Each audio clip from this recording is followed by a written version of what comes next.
اللہ سے ملوا جاتی ہے صحبت اللہ والوں کی۔ وسلام علی المرسلین والحمد للہ رب العالمین۔ اللہم صلی علی سیدنا محمد وعلی آل سیدنا محمد وبارک وسلم۔ اللہم صلی علی سیدنا محمد وعلی آل سیدنا محمد وبارک وسلم۔ اللہم صلی علی سیدنا محمد وعلی آل سیدنا محمد وبارک وسلم۔ انسان کی زندگی کا ایسا نظام اللہ نے بنایا ہے کہ اللہ کا اور اللہ کے رسول کا کہنا ماننے میں دنیا اور آخرت دونوں جگہ کا فائدہ ہے، اور کہنا نہ ماننے میں دونوں جگہ کا نقصان ہے۔ صرف آخرت کا نقصان نہیں ہے، دنیا کا بھی نقصان ہے۔ سونے اور جاگنے کا نظام اللہ نے بنایا ہے۔ انسان کام کرتا ہے، محنت کرتا ہے، تھک جاتا ہے، نیند کے ذریعے اس کی تھکان دور ہوتی ہے۔ نیند کی حالت میں جسم اپنے اندر کی ٹوٹ پھوٹ کی تلافی کرتا ہے، اس کا ہاضمے کا نظام درست ہوتا ہے نیند کے ذریعے۔ لیکن یہ نیند کا نظام بھی اللہ نے ایسا بنایا ہے کہ وقت پر نیند انسان کے لیے جتنی مفید ہے، بے وقت کی نیند اتنی ہی نقصان دہ۔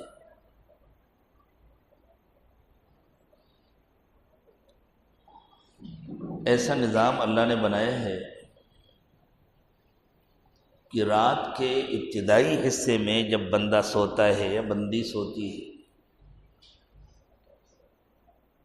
تو اس نیند سے انسان کو فائدہ ہوتا ہے۔ اس کی بہت ساری سائنٹیفک تفصیلات ہیں اس زمانے میں، جدید تحقیقات کی روشنی میں، اور وہ تفصیلات الحمدللہ اس عاجز کو معلوم ہے، لیکن ہر مجلس میں ہر تفصیل عرض نہیں کی جا سکتی، ورنہ بات بہت لمبی ہو جاتی ہے۔ بعض موقعوں پر وہ تفصیلات عرض کی جا چکی ہیں، لیکن رات کے آخری پہر میں انسان کا سونا اس کے لیے زہر سے زیادہ نقصان دہ۔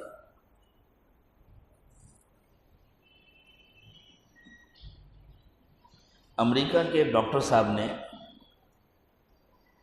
اپنا واقعہ لکھا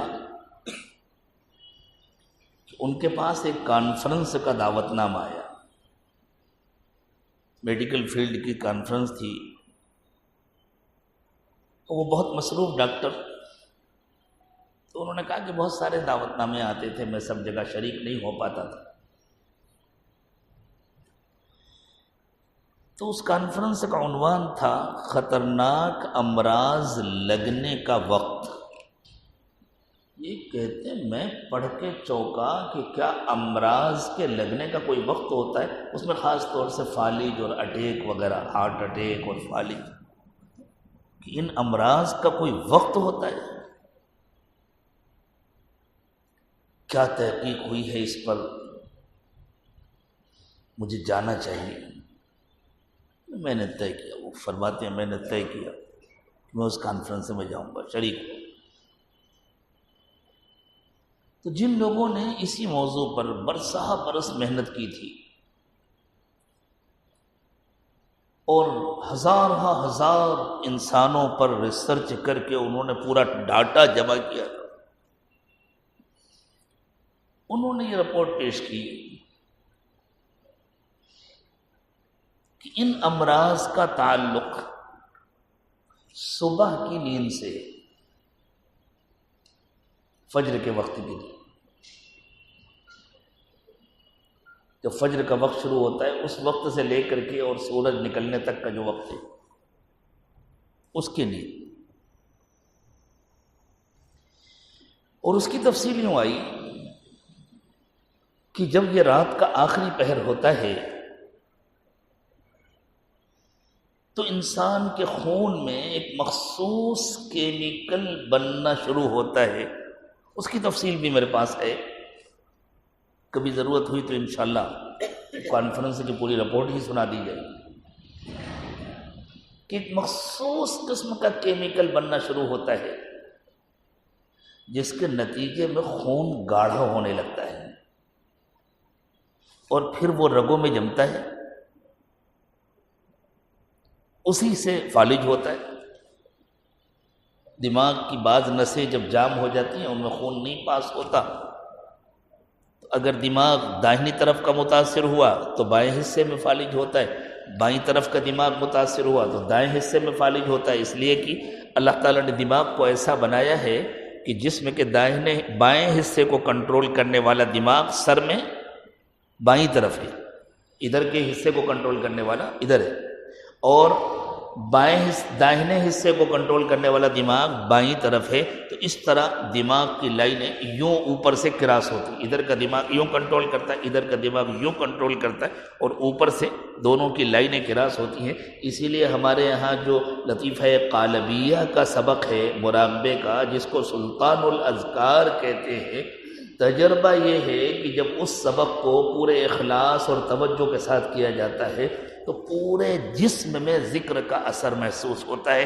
انسان جسم کے جس حصے کی طرف توجہ کرتا ہے اسے صاف محسوس ہوتا ہے کہ یہاں سے اللہ اللہ کی آواز آ رہی اور جسم پھڑکنے لگتا ہے. اس کی وجہ یہ ہے کہ لطیفہ قالبیہ درمیان میں ہے اور یہاں دونوں طرف کے دماغ کی لائنوں کی کراسی ہوتی ہے. یہ تحقیق تو بہت بعد میں ہوئی، لیکن یہ بات اللہ نے اپنے نیک و مقبول بندوں کو کشف کی نگاہوں سے پہلے ہی دکھا دیا تھا. اور اس کا نتیجہ اس زمانے میں بھی جو لوگ لطیفہ قالبیہ کا مراقبہ کرتے ہیں، سلطان الاذکار کا سبق کرتے ہیں، ان کو اپنے پورے جسم میں ہر ذکر محسوس ہوتا ہے. سب سے تو اگر خون کے گاڑھے ہو جانے کے نتیجے میں دماغ کا داہنا حصہ متاثر ہوتا ہے تو بائیں طرف فالج ہو جاتا ہے، بایاں حصہ متاثر ہوتا ہے تو دائنی طرف فالج ہو جاتا ہے. دل سے قریب کی جو نالیاں ہوتی ہیں وہ اگر متاثر ہوتی ہیں تو اٹیک آ جاتا ہے. اسی کے نتیجے میں بی پی ہائی ہوتا ہے. جب لائن چوکپ ہو جاتی ہے اور خون آسانی سے پاس نہیں ہوتا اور دل کو زیادہ طاقت لگانی پڑتی ہے تو اسی کا نام بلڈ پریشر کا ہائی ہونا ہے.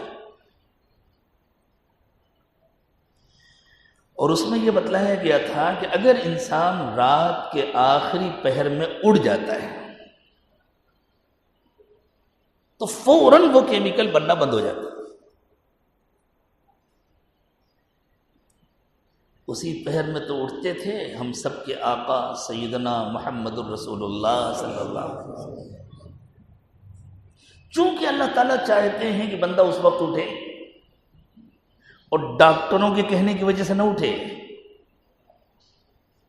یہ تو اللہ کا بنایا ہوا نظام ہے جس کو ڈاکٹروں نے سمجھ لیا اور بتلا دیا.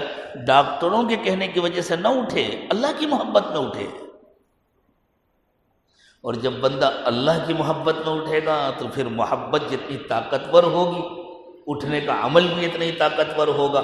اسی لیے ام المومنین سیدہ عائشہ صدیقہ رضی اللہ تعالی عنہا سے کسی نے پوچھا کہ حضور اکرم صلی اللہ علیہ وسلم رات کے آخری پہر میں تہجد کے لیے کیسے اٹھتے تھے؟ تو حضرت عائشہ نے فرمایا حضور اٹھتے نہیں تھے، کان یثب وثبتن، حضور اچھل کر کھڑے ہو جاتے تھے. وثبہ کودنے کو کہتے ہیں، جو چھلانگ کوئی لگاتا ہے نا. حضرت عائشہ کہ حضور اچھل کر کھڑے ہو جاتے. اللہ کی محبت کی ایسی شدت کہ بس نیند کا جو ضروری تقاضا ہے وہ پورا ہوا. اور جب انسان رات میں جلدی سوئے گا اور دن میں قیلولہ کر کے کچھ تلافی کرے گا تو نیند کی جو ضرورت ہے وہ جب پوری ہوئی اور جیسے آپ کو ارے میں بستر پر پڑا ہوں، یہ تو میرے اللہ کو یاد کرنے کا وقت ہے، یہ تو گناہوں کی معافی مانگنے کا وقت ہے، تو حضور اچھل کر اڑ جاتے تھے. اور جب دل میں اللہ کی محبت آتی ہے تو پھر ایسے ہی ہوتا ہے. کوئی اجنبی آدمی ہو تو وہ آ کر کے بستر ٹٹولنے لگے کہ کوئی کانٹا واٹا تو نہیں ہے، کوئی چیونٹی تو نہیں ہے، کوئی کیڑا تو نہیں ہے، کسی نے اس کو کاٹ لیا کیا؟ ابھی تو آرام سے لیٹا ہوا تھا، ایک دم سے اٹھ کر کے کھڑا ہو گیا، ایک دم سے اٹھ کر کے بھاگا۔ قرآن کی تعبیر ہے تتجافا جنوبہم عن المضاجع، ان کے پہلو بستروں کو چھوڑ دیتے ہیں۔ ایسا نہیں آنکھ کھل گئی لیٹے ہیں، ہاں اٹھوں نہ اٹھوں، اچھا ہاں ڈاکٹروں نے کہا ہے اس وقت لیٹے رہنے سے سوتے رہنے سے بیماری لگ جاتی۔ یہ تو ڈاکٹروں پر ایمان ہوا، ڈاکٹروں پر ایمان مطلوب نہیں ہے، اللہ پر ایمان مطلوب ہے، اللہ کے رسول پر ایمان مطلوب ہے۔ ڈاکٹروں نے جو کہا وہ تو اللہ کے بنائے ہوئے نظام کو سمجھ کر کہا۔ اللہ نے یہ نظام اس لیے بنایا ہے کہ اللہ چاہتے ہیں کہ میرے بندے میری بندیاں میری محبت میں اس وقت اٹھ کر کھڑے ہوں، اور پھر کیا کریں؟ وَبِالْأَسْحَارِ هُمْ يَسْتَغْفِرُونَ، اللہ نے فرمایا رات کے آخری پہر میں وہ معافی مانگتے ہیں اللہ سے۔ صبح ہے بندے، اللہ چاہتے ہیں اس وقت بندے اپنے گناہوں کو یاد کریں، روئیں، اپنی غلطیوں کا، اپنے گناہوں کا، اپنی کوتاہیوں کا، اپنی غفلت کا اقرار کریں۔ جب بندہ اقرار کرے گا تو اس کے اندر شیطان بڑائی ڈال سکے گا؟ جب بندہ اللہ کے سامنے روئے گا اللہ میں بہت کمزور ہوں، اللہ میں بہت گنہگار ہوں، اللہ میں خطاؤں میں ڈوبا ہوا ہوں، میرے اللہ آپ معاف کر دیجئے، اللہ آپ معاف کریں گے تو میرا کام بنے گا، اللہ اگر آپ نے معاف نہیں کیا تو میں برباد ہو جاؤں گا۔ جو تنہائی میں کسی کو سنا کر نہیں، کسی کو دکھانے کے لیے نہیں، کسی سے تعریف وصول کرنے کے لیے نہیں، جب ساری دنیا سو رہی ہے اور یہ بندہ اپنے گناہوں کو یاد کر کر کے رو رہا ہے تو اس کو اپنی نمازوں پر اکڑ ہوگی، اس کو اپنی روزوں پر ناز ہوگا، اس کو اپنی دینی خدمات کا غرور ہوگا، یہ تو ڈرتا رہے گا میں کر رہا ہوں، یہ تو میرا فرض ہے، مجھے تو اس سے زیادہ کرنا چاہیے تھا، لیکن پتہ نہیں قبول بھی ہو رہا ہے یا نہیں ہو رہا۔ آج ایک صاحب آئے ابھی عصر کے بعد عمرہ کر کے آئے، اللہ تعالیٰ ان کے عمرے کو قبول فرمائے، جو جا کر آئے اللہ سب کے عمرے کو قبول فرمائے، جو جانے والے ہیں اللہ آسانی کے ساتھ ان سب کو مقبول عمرہ نصیب فرمائے، خیریت سے لے جائے، خیریت سے لائے۔ وہاں کے حالات بتلانے لگے، میں نے پوچھا کہ بھئی کیا حال ہے، کیسا ہے، کیا آسانیاں ہیں، کیا دشواریاں ہیں، تو انہوں نے بتایا کہ حضرت اب تو عبادت کرنے میں بہت آسانی ہو گئی ہے، توکلنا ایپ ہے، بس اس پہ فارم بھرا جائے بہت آسانی سے۔ میں نے کہا بھئی تقبلنا ایپ بھی ہے، توکلنا ایپ تو ہے، تقبلنا ایپ بھی ہے۔ توکلنا ایپ کا تعلق تو گورنمنٹ سے ہے، تقبلنا ایپ کا تعلق اللہ سے ہے۔ کتنی بھی سہولت ہو جائے ایسا کام ہونا چاہیے، ایسی کوشش ہونی چاہیے کہ اللہ قبول فرمائے۔ ان کو سمجھایا بھائی توکلنا کا ایپ موبائل میں بنتا ہے اور تقبلنا کا ایپ دل میں بنتا ہے۔ اخلاص کے ساتھ ایک سجدہ بھی انسان کی مغفرت کے لیے کافی ہے، اور ریاکاری کے ساتھ ساری زندگی کی عبادتیں مصیبت ہیں۔ لیکن جو رات کی تنہائی میں اللہ کے سامنے اپنی کمزوری کا اقرار کر کے روئے گا وہ ریاکاری کر پائے گا؟ ریاکاری کرنا ہو تو وہ تو ظہر میں آ کے روئے گا تاکہ سب لوگ دیکھیں، وہ تو مغرب کے بعد اور عشاء سے پہلے روئے گا تاکہ سب ارے واہ ماشاءاللہ کتنے بڑے اللہ والے ہیں، دیکھو بیٹھ کر کے رو رہے ہیں اللہ سے بات۔ وہ تو تنہائی میں رو رہا ہے، اکیلے میں رو رہا ہے، گھر والوں کو بھی پتہ نہیں ہے۔ اللہ تو اللہ تعالیٰ نے فرمایا وَبِالْأَسْحَارِ هُمْ يَسْتَغْفِرُونَ، وہ رات کی تنہائیوں میں، رات کے آخری پہر میں معافی مانگتے ہیں اللہ سے۔ اور سچی بات یہ ہے کہ ہم کچھ بھی کر ڈالیں، ہم کچھ بھی کر ڈالیں، ہمارا کوئی عمل کمزوری سے خالی نہیں ہو سکتا۔ ہمارا جسمانی نظام اللہ نے ایسا بنایا ہے، آپ دیکھیں اچھی سے اچھی چیز جب تک ہمارے جسم سے ٹچ نہ ہو اچھی ہوتی ہے، جیسے ہی ہمارے جسم سے ٹچ ہو جائے خراب ہو جائے۔ کھانا پکا فریج میں رکھا ہے بہت اچھا ہے، چولہے پر رکھا ہے بہت اچھا ہے، دسترخوان پر رکھا ہے بہت اچھا ہے، ہمارے منہ میں اندر گیا اب کیا بنا؟ اب جب نکلے گا تو وہ اتنا گندا ہے کہ کپڑے پر لگ جائے تو کپڑا ناپاک ہے، جسم پر لگ جائے تو جسم ناپاک ہے، اس کو دھوئے بغیر، اس کو صاف کیے بغیر نماز نہیں ہو سکتی۔ کپڑے دھل کر آئے الماری میں رکھیں بہت اچھے ہیں، ہم نے اپنے جسم پر وہی اچھے کپڑے پہنے تو ایک دن کے بعد کیا حال ہوتا ہے؟ اتارنے کے بعد دوبارہ اس کو پہننے کا دل نہیں چاہتا، اس کو سونگھنے کا دل نہیں چاہتا۔ ہم پانی پیتے ہیں، کتنا اچھا پانی، کتنا اچھا شربت، اب وہ ہمارے جسم سے جب نکلتا ہے پسینہ بن کر نکلتا ہے تو اس میں بدبو ہے، پیشاب بن کر نکلتا ہے تو اس میں گندگی ہے۔ ہماری زندگی ایسی ہے، جو چیز ہم سے ٹچ ہوتی ہے وہ گندی ہو جاتی ہے۔ تو اچھے سے اچھے اعمال جب ہم کریں تو وہ کمزوری سے خالی نہیں ہو سکتے۔ یہی چاہتے ہیں بندہ سب کچھ کرے اللہ کی رضا کے لیے اور پھر اقرار کرے اللہ میں کمزور، میرا عمل کمزور، اللہ آپ معاف کر۔ اس پر پیار آتا ہے اللہ، بے عیب ذات صرف اللہ کی۔ اسی لیے اللہ چاہتے ہیں بندہ بار بار اقرار کرے سبحان اللہ سبحان اللہ سبحان اللہ سبحان اللہ و بحمدہ سبحان اللہ العظیم۔ بے عیب ذات صرف اللہ کی ہے، بے عیب ذات صرف اللہ کی ہے۔ میں عیب دار ہوں، ساری دنیا عیب دار ہے، کوئی کمزوری سے خالی نہیں ہے، کمزوریوں سے خالی صرف اللہ کی ذات ہے۔ اس لیے جو کمزوریوں سے خالی نہیں ہے وہ قابل تعریف نہیں ہو سکتا، جو کمزوریوں سے خالی ہے اکیلا وہی قابل تعریف ہے اور وہ اللہ ہے۔ جس کے اندر کمزوریاں ہیں وہ بڑا نہیں ہو سکتا، جو کمزوریوں سے خالی ہے وہی بڑا ہے۔ سبحان اللہ العظیم۔ اللہ کمزوریوں سے خالی ہے، صرف اللہ بڑے ہے۔ یہ زبان کا بول نہیں، یہ ہمارے دل کا یقین بن جائے، یہ ہمارے دل کی کیفیت بن جائے۔ اللہ اس کیفیت کا کچھ حصہ ہمیں نصیب فرما دے، پھر دیکھیں کیسی بے قراری سے آنسو نکلیں گے تہجد میں۔ پھر کوشش نہیں کرنی پڑے گی رونے کی، پھر تو آنسوؤں کا روکنا مشکل ہو جائے گا۔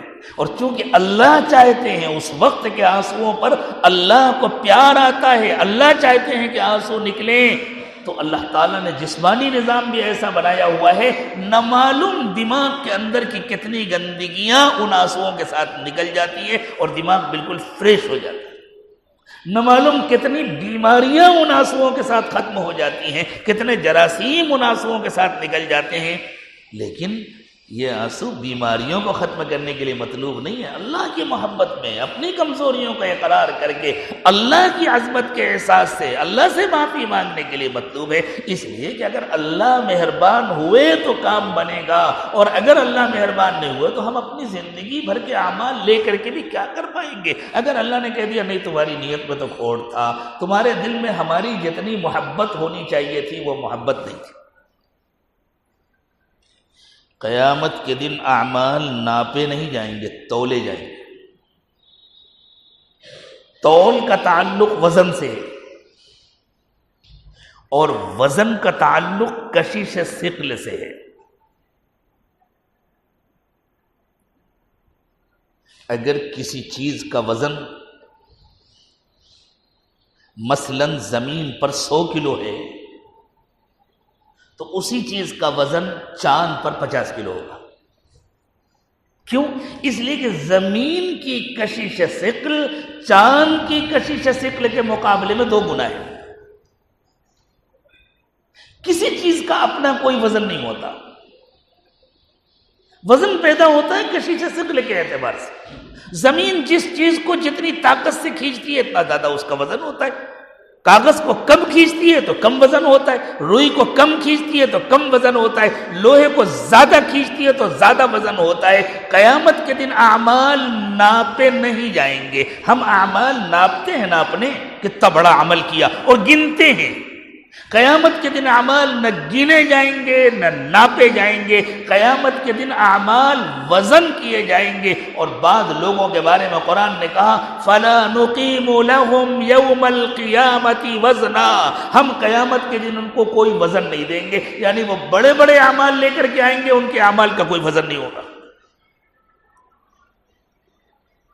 اب بھی اگر زمین کی کشش ثقل ختم کر دی جائے تو سارے پہاڑ بے وزن ہو جائیں گے، اور یہی ہوگا قیامت میں۔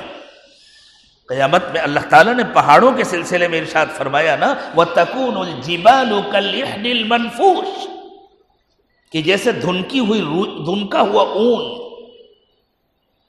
عربوں کے یہاں چونکہ اون کا کثرت سے استعمال تھا، بھیڑ پالے جاتے تھے، اور اس زمانے میں کاٹن کا کپڑا بڑی مشکل سے ملتا تھا۔ مصر کے علاقے میں کاٹن ہوتا تھا یا ہندوستان کے علاقے میں کاٹن ہوتا تھا، عرب بیچارے صحراؤں میں رہتے تھے، عام لوگوں کو میسر نہیں تھا کاٹن کا کپڑا، وہ تو بھیڑ پالتے تھے، اور بھیڑیں ان کے یہاں ہزاروں کے حساب سے ہوتی تھی،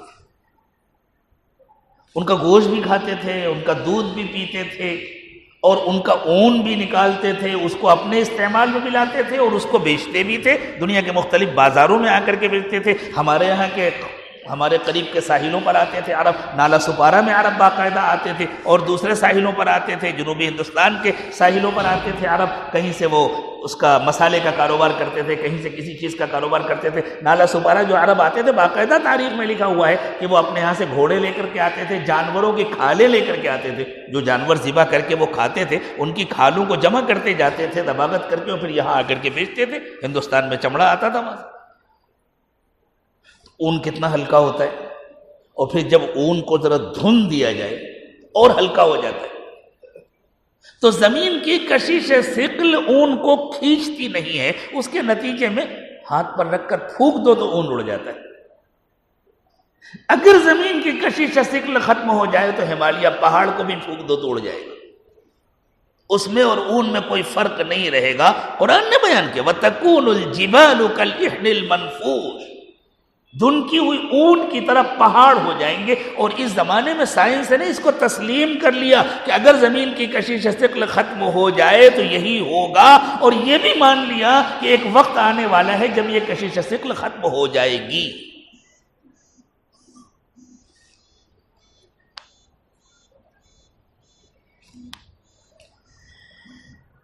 دنیا کی چیزوں کے لیے زمین کی کشش ثقل سے ان میں وزن پیدا ہوتا ہے، اور اعمال میں دل کی کشش ثقل کے ذریعے وزن پیدا ہوتا ہے۔ دل کے اندر یہ کشش ثقل کیسے پیدا ہوتی ہے؟ جس دل میں اللہ کی جتنی محبت ہوتی ہے اس دل میں اعمال کے لیے اتنی کشش ہوتی ہے۔ اللہ کی محبت کے اعتبار سے اعمال کے وزن میں فرق ہوتا ہے۔ 3 رکعت مغرب کی نماز سب نے پڑھی، ناپی جائے تو سب کی برابر، کیونکہ قرات تو امام صاحب نے کی نا، نہ کوئی چھوٹی کر سکتا ہے نہ کوئی بڑی کر سکتا ہے۔ رکوع اور سجدے کی جتنی تسبیحات امام صاحب نے پڑھی اتنی ہم نے بھی پڑھی۔ جب امام صاحب نے اللہ اکبر کہا ہم بھی کھڑے ہو گئے۔ امام سے لمبا سجدہ کوئی نہیں کر سکتا، امام سے لمبا رکوع کوئی نہیں کر سکتا، امام سے لمبی قرات کوئی نہیں کر سکتا، امام سے لمبا قیام کوئی نہیں کر سکتا۔ تو ناپی جائے تو سب کی نمازیں برابر ہیں، گنی جائے تو سب کی نمازیں برابر ہیں۔ 3 رکعت ہیں، ہر رکعت میں 2 سجدے ہیں، ہر رکعت میں 1 رکوع ہے، لیکن تولی جائیں گی تو سب کی نمازیں برابر نہیں ہوں گی، اس لیے کہ سب کے دل میں اللہ کی محبت ایک جیسی نہیں ہے۔ جیسے ہمارے یہاں بمبئی میں نہرو سائنس سینٹر میں جب بچے جاتے ہیں، گئے ہوں گے، یہاں کی بھی بات بچے گئے ہوں گے، وہاں کچھ کیبن بنے ہوئے ہیں، اور ان کیبنوں میں سیاروں کے نام لکھے ہوئے، ایک کیبن اس میں ارتھ لکھا ہے، یہ زمین ہے، اس میں جاؤ، جیسے ہی اندر جاؤ اندر فوراً وزن آ جاتا ہے، گویا آپ زمین پر ہیں تو آپ کا یہ وزن ہے۔ اب بچے کھیلتے ہیں، دوڑتے ہیں، اب وہاں سے نکلے، اب یہ چاند ہے اس میں چلے جاؤ، اس کے اندر جیسے ہی جاؤ تو زمین پر اتنا وزن تھا تو اب چاند میں کتنا وزن ہوگا، اتنا ہو جائے گا، سوریا میں کتنا وزن ہوگا، مریخ میں کتنا وزن ہوگا، کہیں کم ہو جاتا ہے کہیں زیادہ، ایک ہی فرد ہے، اس میں جا رہا ہے وزن کم ہو رہا ہے، اس میں جا رہا ہے وزن زیادہ ہو رہا ہے، اس میں جا رہا ہے فرق ہو رہا ہے، اس میں جا رہا ہے فرق ہو، کیوں؟ اس لیے کہ وہاں کی کشش ثقل کے اعتبار سے وزن ایک ہی نماز ہے، اس نے پڑھی وزن الگ، اس نے پڑھی وزن الگ، اس نے پڑھی وزن الگ، ایک ہی روزہ ہے، ایک ہی حج ہے، ایک ہی زکوٰۃ ہے، ایک ہی تلاوت ہے، ایک ہی سبحان اللہ ہے، ایک ہی الحمدللہ ہے، ایک ہی اللہ اکبر ہے، لیکن سب کا وزن الگ الگ ہے۔ کیوں؟ اس لیے کہ عمل کرنے والے کے دل میں اللہ کی محبت کی مقدار الگ الگ ہے۔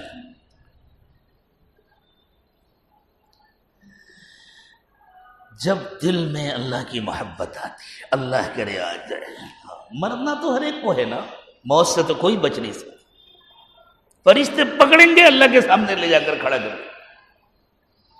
قبر میں تو ہر ایک کو جانا ہے، قبر میں جانے سے کوئی نہیں بچ سکتا۔ قبر مٹی کے گڑھے کا نام نہیں ہے، وہ تو قبر کی سب سے اچھی شکل ہے۔ انسان کے لیے سب سے باعزت طریقہ یہ ہے کہ اس کو دفن کیا جائے. انسان کا جسم مٹی میں جا کر ملتا ہے، اس کا نام ہے قبر. اور کوئی انسان ایسا نہیں ہے جس کا جسم مٹی میں جا کر نہ ملے. دفن کیا جائے تو مٹی میں ملتا ہے، وہ ہمیں نظر آتا ہے. جلا دیا جائے تب بھی اس کے اجزاء مٹی میں ملتے ہیں. پانی میں بہا دیا جائے تب بھی اس کے اجزاء مٹی میں پہنچتے ہیں. جانوروں کو کھلا دیا جائے تب بھی اس کے اجزاء مٹی میں پہنچتے ہیں. مٹی میں جانے سے کوئی نہیں بچ سکتا. یہی قبر ہے. اور سوال جواب تو روح سے ہوگا نا، لیکن اس روح کا جسم کے ساتھ تعلق ہوتا ہے، جسم کے ہر جز سے تعلق ہوتا ہے. وہ اجزاء چاہے کتنے بکھر جائیں، جس کو باقاعدہ دفن کیا گیا اس زمین سے اس کا تعلق ہوتا ہے، اس کی روح کا. جس کو جلا دیا گیا، اڑا دیا گیا، بہا دیا گیا، تو اس کی روح کا اس کے جسم کے اجزاء سے تعلق رہتا ہے. اور اللہ کو پتا ہوتا ہے کون سا جز کہاں گیا ہے. جب قیامت آئے گی اللہ سارے اجزاء کو جمع کرے. اللہ تعالیٰ نے فرمایا جب قیامت آئے گی لوگ اپنی اپنی قبروں سے نکلیں گے. کہاں سے نکلیں گے؟ ان دیواروں سے نکلیں گے.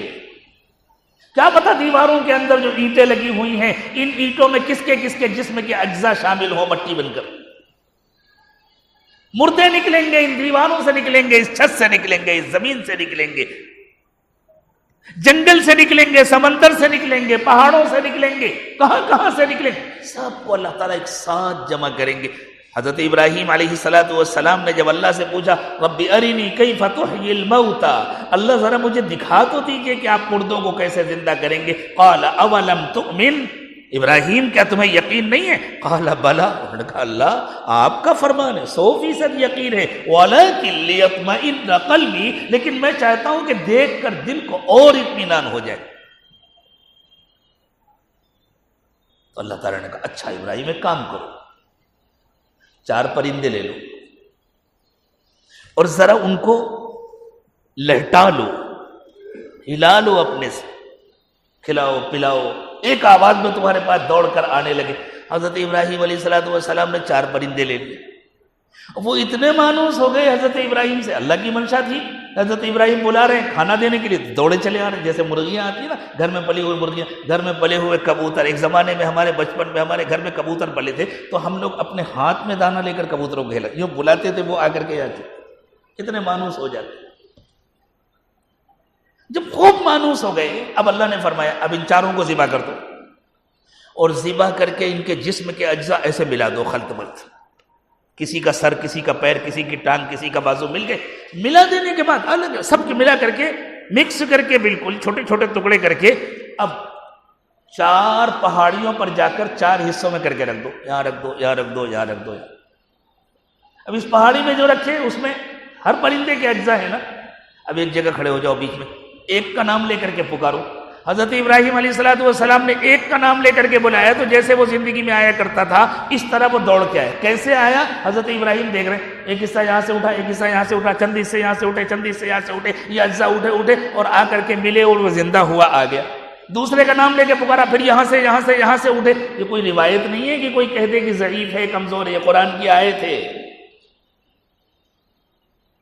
ایسے واقعات سن کر کے جو لوگوں کے سمجھ میں نہیں آتے نا تو اپنی سمجھ کا علاج کرنے کے بجائے فوراً روایات کا علاج شروع کر دیتے ہیں. وہ آئیں ہمارے پاس قرآن کا علاج کر کے بتائیں.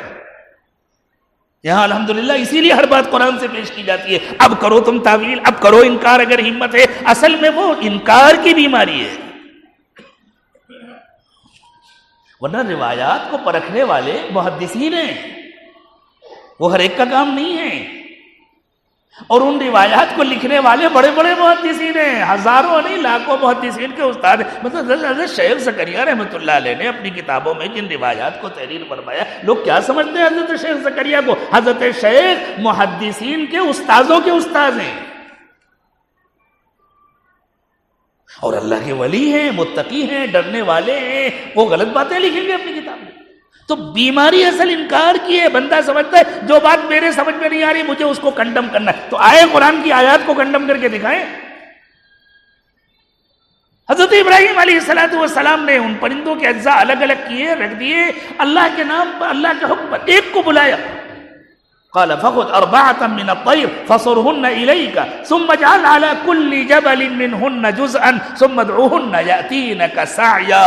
اب آواز دو، دیکھو کیسے دوڑ کر آئیں گے. یہاں سے اٹھے، یہاں سے اٹھے، یہاں سے اٹھے، یہاں سے اٹھے، زندہ ہوا آ گیا. دوسرے کو آواز دیا، یہاں سے اٹھے، یہاں سے اٹھے، زندہ ہوا آ گیا. چاروں پرندے زندہ ہو کر کے آ گئے. حضرت ابراہیم کو اللہ نے کہا ابراہیم دیکھ لیا ایسے اٹھاؤں گا مردوں کو. یہ تو قریب قریب میں اجزاء رکھے ہوئے تھے. پوری زمین میں اجزاء بکھرے ہوں، پوری زمین میں اجزاء پھیلے ہوں، بر اعظموں میں پھیلے ہوں. ایک انسان کے جسم کے اعضاء کچھ افریقہ میں ہو، کچھ ایشیا میں ہو، کچھ یورپ میں ہو، کچھ امریکہ میں ہو. اللہ کے لیے ان بر اعظموں کے فاصلے کی کیا حیثیت ہے؟ اللہ کے لیے زمین کتنی بڑی ہے.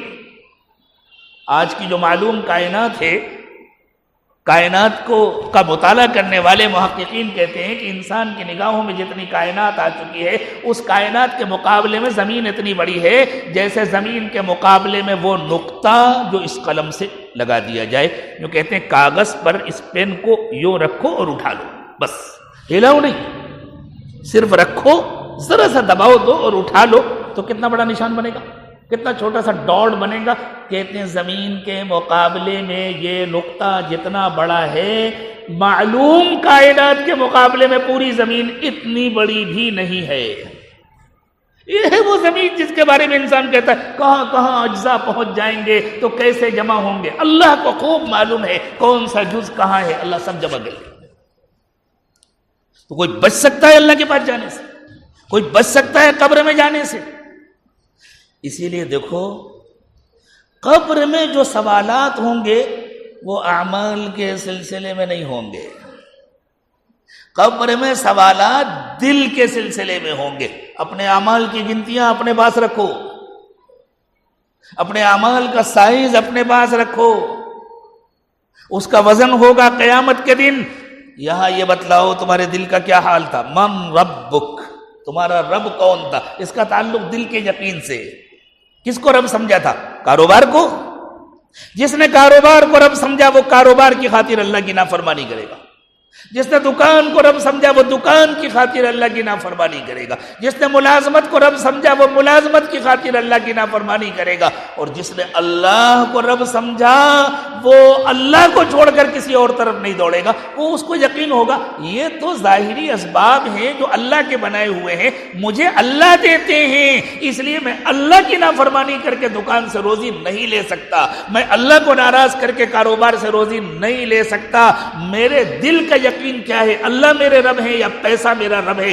اللہ میرے رب ہے یا دکان میری رب ہے؟ اللہ میرے رب ہے یا کارخانہ میرا رب ہے؟ اللہ میرے رب ہے یا زراعت میرا رب ہے؟ اللہ میرے رب ہے یا ملازمت میرا رب ہے؟ اللہ سے کام بنتا ہے یا پیسے سے کام بنتا ہے؟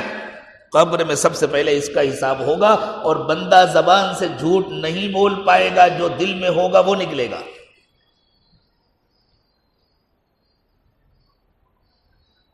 جیسے موبائل میں کیا نکلتا ہے؟ جو بھرا ہے وہ نکلتا ہے. کمپیوٹر میں کیا نکلتا ہے؟ جو ڈاٹا اندر ہے وہ نکلتا ہے. کسی کے کہنے سے تبدیلی نہیں ہوتی. پوری زندگی دل کے اندر جو ڈاٹا سیو ہوا ہے وہ نکلے گا. نہیں کہہ سکے گا بندہ وہاں نہیں میں تو اللہ کو رب سمجھ نہیں. اگر دل نے اللہ کو رب مانا، اور جس کے دل نے اللہ کو رب مانا ہے وہ دنیا کی خاطر اللہ کی نافرمانی نہیں کر سکتا، وہ مال کی خاطر اللہ کی نافرمانی نہیں کر سکتا.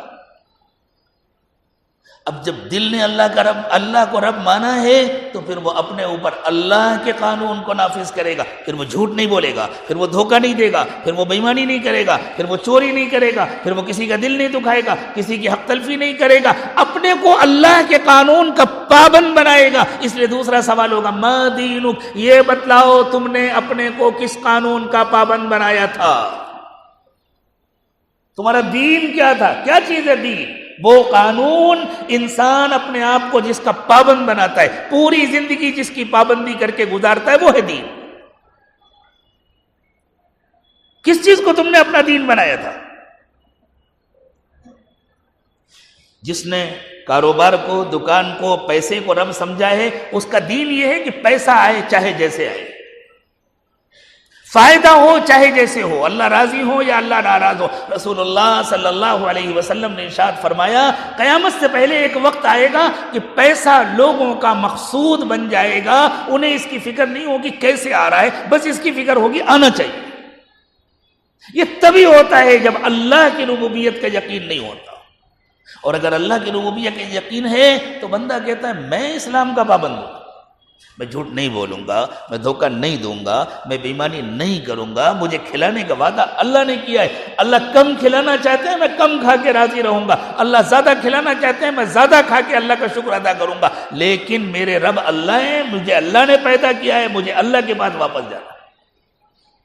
جس نے اللہ کو رب مانا اور جس نے اپنی زندگی گزارنے کے لیے اللہ کے قانون کو اپنے اوپر نافذ کیا تو اس کے لیے اللہ کو قانون کو نافذ کرنے کا نمونہ کون ہے؟ وہ حضرت محمد صلی اللہ علیہ وسلم ہے. اس لیے تیسرا سوال ہوگا ماذا تقول فی ھذا الرجل، ان صاحب کے بارے میں تم کیا کہتے ہو؟ تو وہ فوراً پہچان کر میں انہی کے پیچھے تو چلتا رہا ساری زندگی، یہی تو میرے آئیڈیل تھے، یہی تو میرا اسوہ تھے، انہی کے پیچھے تو میں ساری زندگی چل رہا تھا، یہ تو اللہ کے رسول ہیں، یہ میرے آقا ہیں.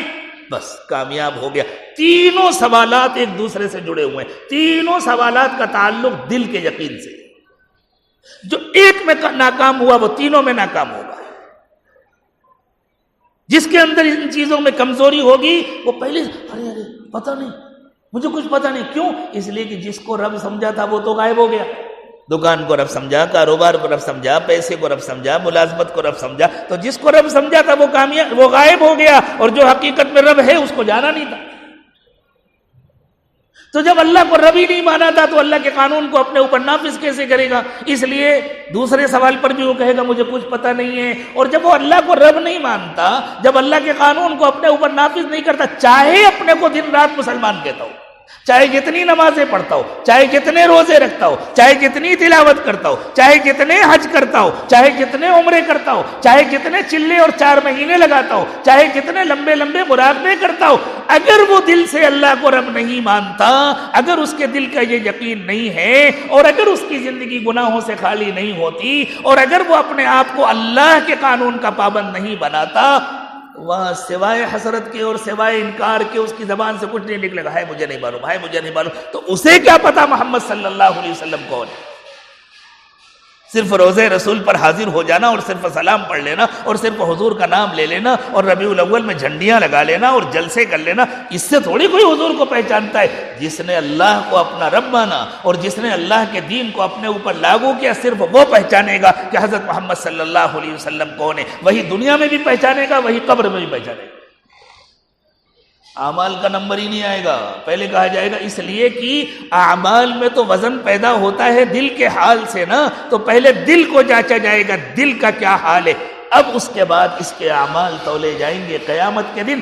اب کوئی کمی بیشی ہوگی تو اللہ معاف کرے گا، اب کوئی کمی بیشی ہوگی تو اللہ رحم فرمائیں گے، مغفرت فرمائیں گے، اللہ تعالیٰ اس کی تلافی فرمائیں گے. لیکن اگر دل کا حال اچھا نہیں نکلا، اب وہ ناکام ہو گیا. چاہے جتنے اعمال ہو، اس کے کسی عمل کا کوئی وزن نہیں ہوگا اور اس کے لیے جہنم کی کھڑکی کھول دی جائے گی. اللہ کے نبی صلی اللہ علیہ وسلم نے ارشاد فرمایا، طویل روایت ہے جو میں آپ کو سنا چکا ہوں.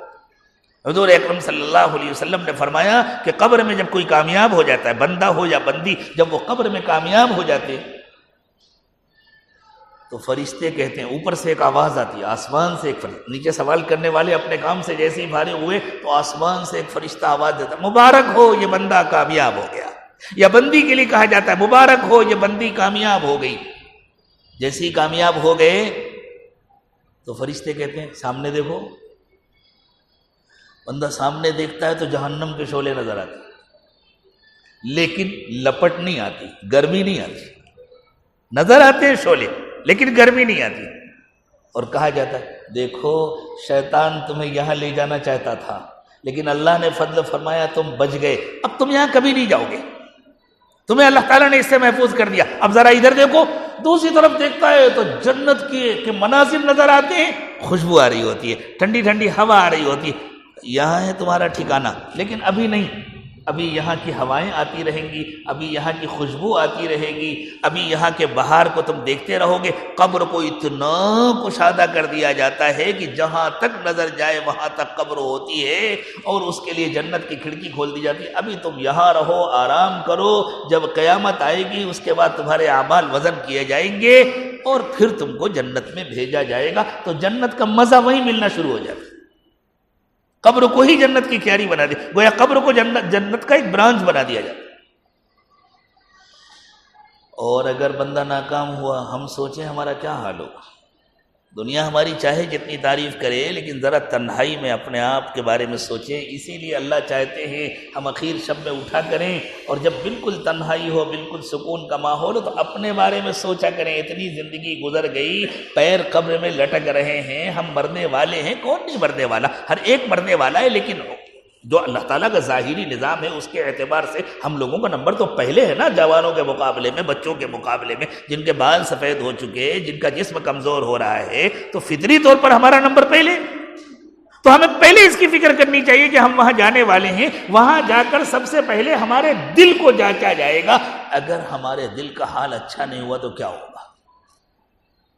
پھر تو کچھ بھی کام نہیں آئے گا۔ نہ ہماری نمازیں کام آئیں گی، نہ ہمارے روزے کام آئیں گے، نہ ہماری باتیں کام آئیں گی، نہ ہمارے اعمال کام آئیں گے۔ ظاہری چیزیں تھوڑی کام آئیں گی۔ ہم کسی کو بول کر کے، جھوٹ بول کر کے ہم کسی کو خوش کر سکتے ہیں، کسی کو مطمئن کر سکتے ہیں۔ کوئی شاگرد اپنے استاذ کو خوش کر سکتا ہے، کوئی مرید اپنے شیخ کو خوش کر سکتا ہے، کوئی انسان مجمع کو خوش کر سکتا ہے۔ میٹھی میٹھی باتیں کر کے، اجلے اجلے کپڑے پہن کر کے انسانوں کو دھوکہ دیا جا سکتا ہے۔ اللہ کو کوئی دھوکہ دے پائے گا؟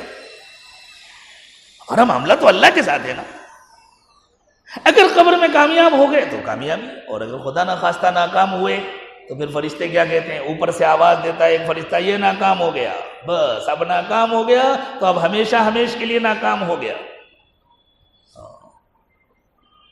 اب آخرت میں اس کی مغفرت نہیں ہو پائے گی، گیا یہ کام سے۔ تو فرشتے کہتے ہیں سامنے دیکھو۔ سامنے دیکھتا ہے تو اسے جنت کے مناظر نظر آتے ہیں۔ اسے کہا جاتا ہے تمہیں یہاں جانا تھا، لیکن تم نے اپنے کو محروم کر لیا، تم دھوکے میں آ گئے۔ وغرتکم باللہ الغرور، شیطان نے تمہیں اللہ کے بارے میں دھوکے میں ڈال دیا۔ میں پیسے کما لوں گا، میں گھر بنا لوں گا، میں ایسی گاڑی لے لوں گا، میں یہ کر لوں گا، میں یہ کر لوں گا، اور اللہ بڑے غفور الرحیم ہے، بعد میں معافی مانگ لوں گا، بعد میں توبہ کر لوں گا۔ یہ ہیں زندگی کے دھوکے، جن کو قرآن نے کہا وَمَا الْحَيَاةُ الدُّنْيَا إِلَّا مَتَاعُ الْغُرُورِ، دنیا کی زندگی دھوکے کا سامان ہے۔ اللہ ان دھوکوں سے ہماری حفاظت فرمائے۔ کر لوں گا نہیں، اب بھی اسی وقت توبہ، اسی وقت اللہ سے معافی، اس لیے کہ موت اسی وقت آ سکتی ہے۔ موت تو کسی وقت بھی آ سکتی ہے۔ اللہ کے رسول صلی اللہ علیہ وسلم جب تہجد میں اٹھتے تھے، حدیث میں آیا حضور اکرم صلی اللہ علیہ وسلم جب تہجد میں اٹھتے تھے تو آپ بے قرار ہو کر اٹھتے تھے، جیسے کود جاتے تھے بستر سے اور اٹھتے تھے۔ آپ کی طبیعت پر عجیب اثر ہوتا تھا، اور آپ اپنے گھر والوں کو فرماتے ارے اٹھو اٹھو موت آنے والی، ارے اٹھو اٹھو موت آنے والی، یہ فرماتے تھے آپ اپنے گھر والوں سے۔ حضور معصوم، معصوموں کے سردار، اور آپ اپنے گھر والوں کو یہ کہہ کر اٹھاتے تھے ارے ارے اٹھو اٹھو موت کی تیاری کرو، موت آنے والی ہے۔ اللہ نے اس کی فکر نصیب فرما دی، اللہ ہمارے دلوں میں موت کا ڈر پیدا فرما دے۔ تو پھر فرشتے کہتے ہیں ادھر دیکھو، وہ جنت کی طرف دیکھتا ہے، کہتے ہیں تمہیں یہاں جانا تھا لیکن تم نے اپنے آپ کو محروم کر لیا، تم دنیا کے دھوکے میں پڑ گئے، اب تم یہاں نہیں جاؤ گے۔ ادھر دیکھو، فرشتے ادھر دیکھتے ہیں تو ادھر سے جہنم کے شعلے، اس کی گرمی بھی آ رہی ہوتی ہے، اس کی تپش بھی آ رہی ہوتی ہے، اور کہا جاتا ہے یہ ہے تمہارا ٹھکانہ، قیامت تک یہیں پڑے پڑے جلتے رہو، بعد میں یہاں جانا ہے۔ اور پھر اس کی قبر جہنم کا گڑھا بن جاتی ہے۔ تو میرے دوستو، پھر ذہن میں رکھو کہ قیامت کے دن اعمال نہ ناپے جائیں گے نہ گنے جائیں گے، سائز نہیں ناپا جائے گا، گنتی نہیں کی جائے گی، تولے جائیں گے، اور تولنے کا تعلق وزن سے ہے، وزن کا تعلق دل کے حال سے ہے، اس لیے قبر کے اندر پہلے اعمال نہیں تولے جائیں گے، پہلے انسان کا دل تولا جائے گا، پہلے دل کو جانچا جائے گا اور پرکھا جائے گا۔ ہم سوچیں ہمارا کیا حال ہے۔ اللہ کرے یہ ڈر ہمیں نصیب ہو جائے۔ جب یہ ڈر نصیب ہو جائے گا تو پھر رات کے آخری پہر میں آنسو نہیں رکیں گے، پھر تو انسان رو رو کر بے قرار ہوگا، اور یہ رونا بھی اس کے لیے، یہ رونا اس کے جسم کے لیے بھی مفید ہوگا، یہ رونا اس کی صحت کے لیے بھی مفید ہوگا۔ وہ ڈاکٹر صاحب جن کا میں تذکرہ کر رہا تھا، امریکہ والے ڈاکٹر صاحب، وہ کہتے ہیں اب جب میں اس کانفرنس سے واپس آیا تو اب میرے پاس زیادہ تر مریض تو غیر مسلم آتے ہیں، امریکہ میں تو زیادہ تر عیسائی ہیں یا کسی مذہب کو بھی نہ ماننے والے، تو اب ان سے میں کیسے کہوں کہ بھائی اٹھ کر کے تہجد پڑھا کرو، اٹھ کر کے فجر کی نماز پڑھا کرو۔ میں نے ان سے یہ کہنا شروع کیا کہ بھائی دیکھیں، اگر آپ کو بہت نیند آتی ہے اور اگر اس وقت تک آپ کی نیند پوری نہیں ہوتی تو آپ ایک کام کریں، اپنی نیند کو 2 حصوں میں تقسیم کر لیں.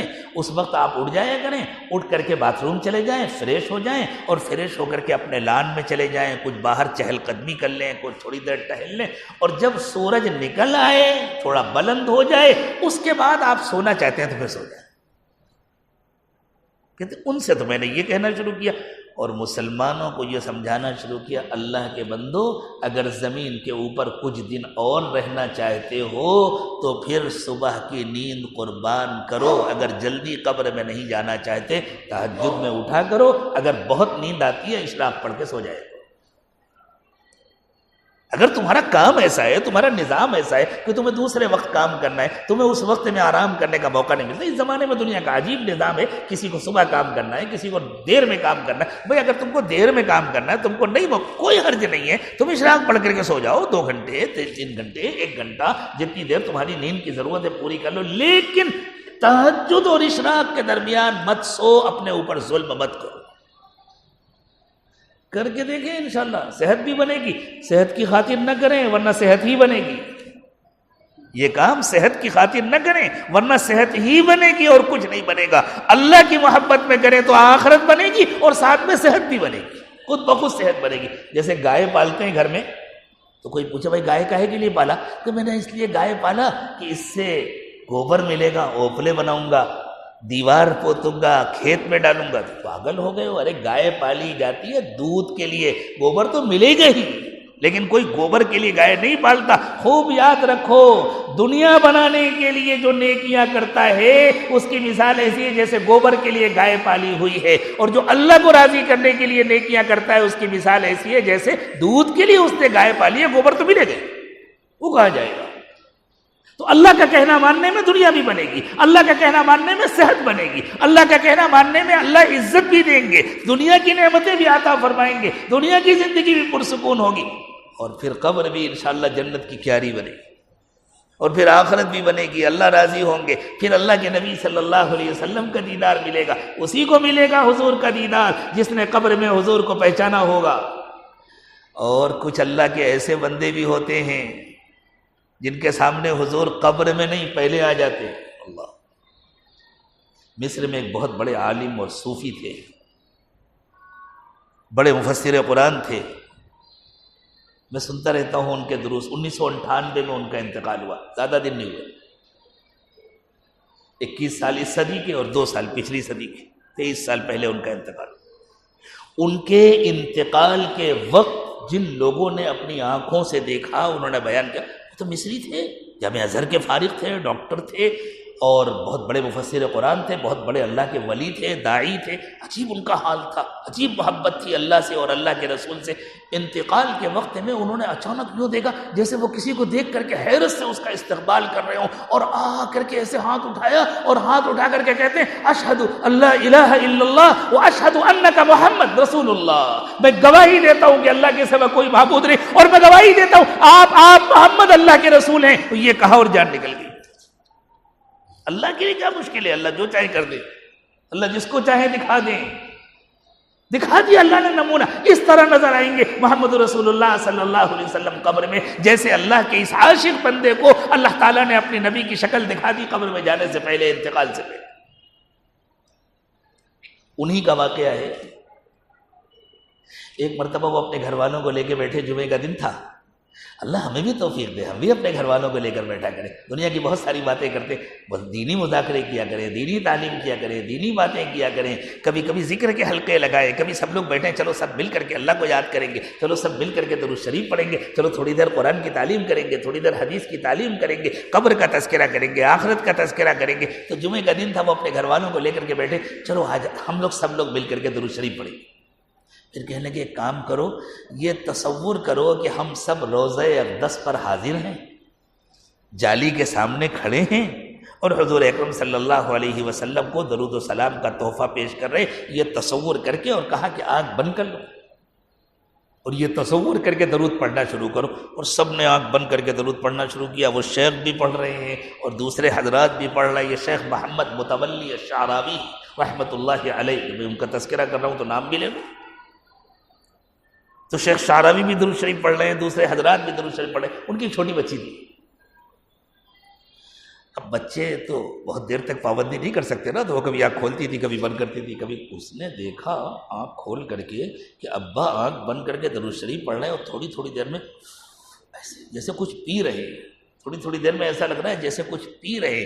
تو جب وہ مجلس ختم ہو گئی درود شریف کی تو اس نے کہا کہ ابا میں دیکھ رہا تھا آپ تھوڑی تھوڑی دیر میں کچھ پی رہے تھے، آپ کیا پی رہے تھے؟ انہوں نے کہا بیٹا میں آنکھ بند کر کے درود شریف پڑھ رہا تھا، میں نے دیکھا اللہ کے رسول صلی اللہ علیہ وسلم کے ہاتھ میں ایک پیالہ ہے جس میں دودھ ہے، حضور اکرم صلی اللہ علیہ وسلم وہ پیالہ میرے ہونٹ سے لگا دیتے ہیں، میں اس سے دودھ پی رہا تھا۔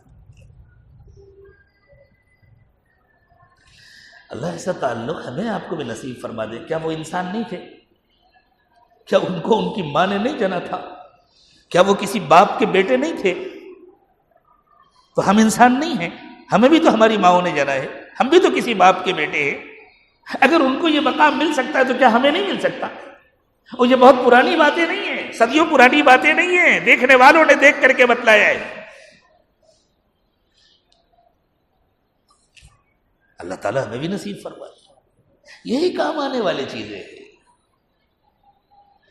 یہ جو مراقبے کرائے جاتے ہیں، یہ جو معمولات کرائے جاتے ہیں، یہ اسی لیے کرائے جاتے ہیں کہ دل اللہ کی محبت سے بھر جائے، دل اللہ کی محبت سے لبریز ہو جائے، اور پھر بندے اللہ ہمیں آپ کو سب کو توفیق دے، پھر اخیر شب میں ہم کود کر کھڑے ہو جائیں، اس طرح کود کر کھڑے ہو، آنکھوں میں آنسو ہو، استغفار پڑھ رہے ہو، اللہ میں بڑا گنہگار ہوں، اللہ معاف فرما دیجئے، اور جلدی سے جائیں، استنجا کریں، وضو کریں، مصلی بچھائیں، کھڑے ہو جائیں، نماز پڑھیں، اور ہاتھ اٹھا کر کے سب سے پہلے تو اس پر شکر ادا کریں، اللہ آپ کے کروڑوں بندے ہیں جو اس وقت سو رہے ہیں، اللہ میں اتنا گنہگار، پھر بھی آپ کی اتنی مہربانی، آپ نے مجھے اٹھا دیا، آپ نے مجھے مصلی پر کھڑے ہونے کی توفیق دے دی، اللہ آپ نے ہاتھ اٹھانے کی توفیق دے دی، اللہ جب ہاتھ اٹھانے کی توفیق دے دی ہے تو ان ہاتھوں کی لاج رکھ لیجئے۔ اللہ جس طرح یہاں نیند سے بچا دیا،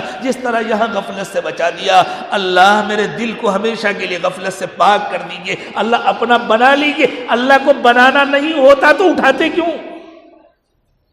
حدیث میں آتا ہے بندے دو قسم کے ہوتے ہیں، بعض لوگ وہ ہوتے ہیں جن کے بارے میں فرشتوں سے کہہ دیا جاتا ہے، اللہ کہتے ہیں میں اس وقت ان کو، یہ میرے مقبول بندوں کی حاضری کا وقت ہے، میں اس وقت ان کو اپنے سامنے نہیں دیکھنا چاہتا، خبردار ان کو اٹھنے مت دینا، اگر یہ اٹھنا بھی چاہیں تو ذرا پر ہلا کر کے ٹھنڈی ٹھنڈی ہوا سے ان کو سلا دینا، ان سے کہنا سو جاؤ سو جاؤ، ان کا تو الارم بھی بجے گا، ارے ابھی بہت دیر باقی ہے، ابھی اٹھیں گے تھوڑی دیر کے بعد، ان کو اٹھنے مت دینا، میں ان کو اپنے دربار میں دیکھنا نہیں چاہتا۔ اور کچھ ایسے بندے ہوتے ہیں کہ اللہ فرشتوں سے فرماتے ہیں دیکھو میرا بندہ ہے بہت تھک کر سویا ہے، بہت تھک کر سویا ہے، ابھی اس کی نیند پوری نہیں ہو پائی، لیکن یہ میرے دربار میں اس کی حاضری کا وقت ہے، جاؤ اٹھا دو، تو فرشتے جا کر اٹھا دیتے ہیں، اور بندہ دیکھ اوہو وقت ہو گیا اٹھنے کا، تکان ہے، لیکن اللہ کی محبت میں اٹھ کر کھڑا ہو جاتا ہے۔ جس سے محبت ہوتی ہے اسی کو اٹھاتے ہیں اللہ، جس سے محبت ہوتی ہے اسی کو ہاتھ پھیلانے کا موقع دیتے ہیں، اسی کو مانگنے کا موقع دیتے ہیں۔ اللہ یہ محبت مجھے بھی نصیب فرمائے، آپ کو بھی نصیب فرمائے۔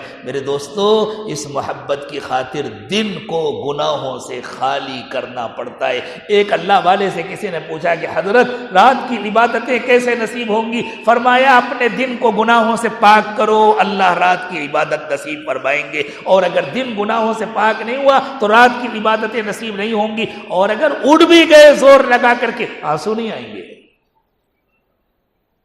رونا نصیب نہیں ہوگا، دل کی کیفیت نہیں بنے گی۔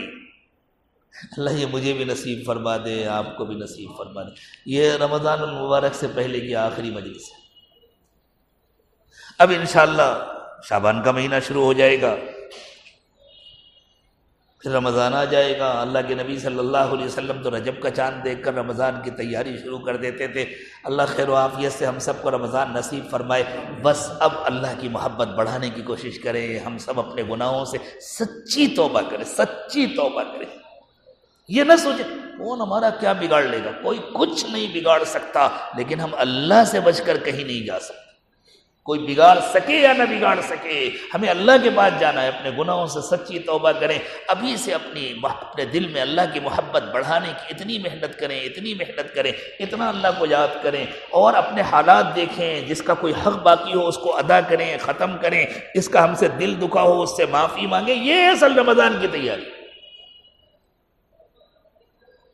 ابھی چند دن پہلے اس عاجز نے اپنے بعض احباب کو، جن کا انشاءاللہ عمرے کا ارادہ ہے، ان کو ایک پیغام بھیجا تھا، جس میں یہ لکھا تھا کہ بھائی کسی بادشاہ کے دربار میں اگر جائیں تو کس طرح سج دھج کر جایا کرتے ہیں، نئے نئے کپڑے پہن کر جاتے ہیں، کسی شادی میں جانا ہو تو کس طرح نہا دھو کر کے، عطر لگا کر کے اور اچھے کپڑے پہن کر کے جاتے ہیں۔ پروردگار عالم کے دربار میں حاضری ہونے والی ہے، رسول اکرم صلی اللہ علیہ وسلم کے دربار میں حاضری ہونے والی ہے، تو کتنی تیاری کر کے جانا چاہیے۔ لیکن وہاں کپڑوں اور جسم کا اعتبار نہیں ہوتا، وہاں دلوں کا اعتبار ہوتا ہے، وہاں قلب سلیم اور قلب منیب کو قبول کیا جاتا ہے۔ اس لیے ہم کوشش کریں کہ ہمارا باطن گناہوں سے پاک ہو جائے، ہم اپنے باطن کو دھو کر کے جائیں، ہم اپنے دل کی غفلت کو دور کر کے جائیں، ہم اپنے دل کی بیماریوں کو ختم کر کے جائیں، دل کی گندگیوں کو ختم کر کے جائیں۔ رمضان آنے والا ہے، رمضان عبادتوں کا خاص سیزن ہے، اللہ کی رحمتوں کا خاص سیزن ہے، یہ رمضان کی تیاری ہے۔ جو عمرے کے لیے جانے والے ہیں، جو حج کے لیے جانے والے ہیں، اللہ تعالیٰ سب کو بار بار حاضری نصیب فرمائے۔ تو وہاں کی اصل یہ تیاری ہے، اور نہ جانا ہو عمرے کے لیے، نہ جانا ہو حج کے لیے، اللہ کے دربار میں تو حاضر ہونا ہے نا، قبر میں تو جانا ہے نا۔ حج اور عمرے کے لیے جانا یقینی نہیں ہے، لیکن قبر میں جانا تو یقینی ہے۔ رمضان کا ملنا یقینی نہیں ہے، لیکن قبر میں جانا تو یقینی ہے۔ تو یہ قبر میں جانے کی تیاری ہے کہ ہم اپنے دل کو دھو کر کے جائیں، وہاں صرف صاف ستھرا دل کام آئے گا۔ الا من اتى اللہ بقلب سلیم، اللہ نے فرمایا وہاں جو بے عیب دل لے کر کے آئے گا بس اسی کا کام بنے گا۔ جس کے دل میں کوئی بیماری نہ ہو، جس کے دل میں کوئی کجی اور ٹیڑھا پن نہ ہو، اسی کا کام بنے گا۔ اللہ یہ دل میرا بھی بنا دے، آپ کا بھی بنا دے۔ آئیں اس آخری مجلس میں رمضان سے پہلے کی، اللہ تعالیٰ پھر بعد میں بھی ملاقاتیں کرائے، رمضان میں بھی ملاقاتیں کرائے، رمضان کے بعد بھی ملاقاتیں کرائے۔ اللہ تعالیٰ بار بار اپنے گھر کی زیارت نصیب فرمائے، اپنے نبی صلی اللہ علیہ وسلم کے در کی حاضری نصیب فرمائے۔ آج ہم سچے دل سے توبہ کریں، اللہ اب تک جتنے گناہ ہوئے ہم سچے دل سے معافی مانگ رہے ہیں۔ اللہ بدل دیجئے، ہم کو کچھ پتہ نہیں ہے زندگی کے کئے دن باقی ہیں، اللہ جتنے دن باقی رہ گئے ان کو پچھلی زندگی کا کفارہ بنا دیں۔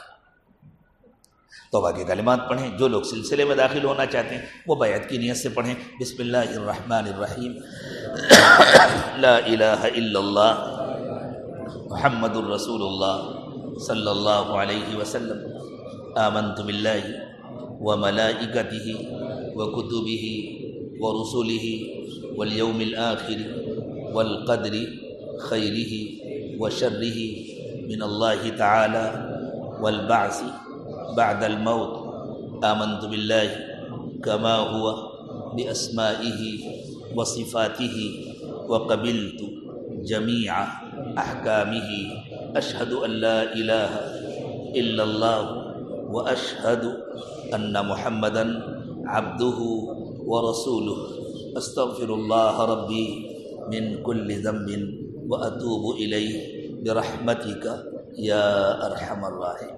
اللہ تعالیٰ ہماری توبہ کو قبول فرما لے، ٹوٹنے سے اس کی حفاظت فرمائے۔ جو احباب نئے ہوں وہ معمولات کے کارڈ حاصل کر لیں، معمولات کی پابندی کریں، دل کو غفلت سے پاک کرنے کی کوشش کریں، خوب مراقبہ کریں، خوب ذکر کریں، ہر وقت اللہ کو یاد کریں، اور دین کے ہر کام کو اپنا کام سمجھیں۔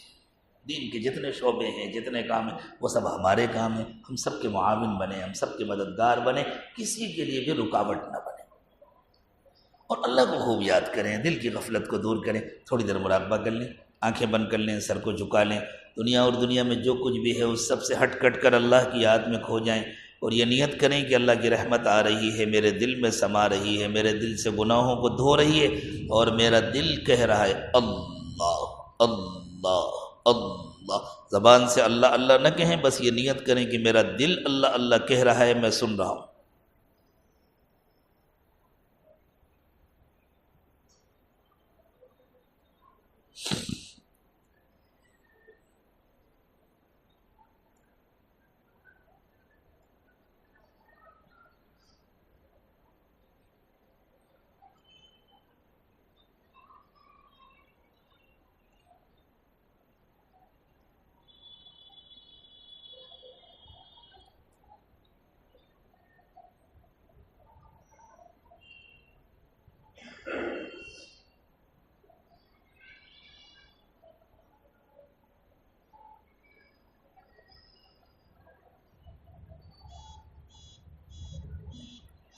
لا الہ الا اللہ محمد رسول اللہ صلی اللہ علیہ وسلم دعا فرما لیں۔ سبحان ربی العلی العلی الوہاب، اللہم صلی علی سیدنا محمد وعلى آل سيدنا محمد وبارك وسلم۔ ربنا ظلمنا انفسنا وان لم تغفر لنا وترحمنا لنكونن من الخاسرین۔ پروردگار عالم، ہم آپ کے عاجز و کمزور بندے ہیں، ہمارے حال پر رحم فرمائے۔ اللہ سر سے پیر تک گناہوں میں ڈوبے ہوئے ہیں، اے اللہ بہت گندے ہیں، اللہ بہت گندے ہیں، اللہ ہمارے دل بہت گندے ہیں، اللہ ہمارے دلوں کی گندگیوں کو دور فرما دیجیے، اللہ معاف فرما دیجیے، اللہ آپ کی معافی کے سوا دوسرا کوئی سہارا نہیں ہے، اللہ رحم فرما دیجیے، اللہ رحم فرما دیجیے۔ اللہ اقراری مجرم ہیں، آپ کے دربار میں حاضر ہیں، اللہ کوئی گناہ نہیں چھوٹا، دن کے اجالے میں گناہ کیے، رات کے اندھیرے میں گناہ کیے، مجمع میں گناہ کیے، تنہائیوں میں گناہ کیے، شیطان نے دھوکے میں رکھا، کر لو پھر معافی مانگ لیں گے۔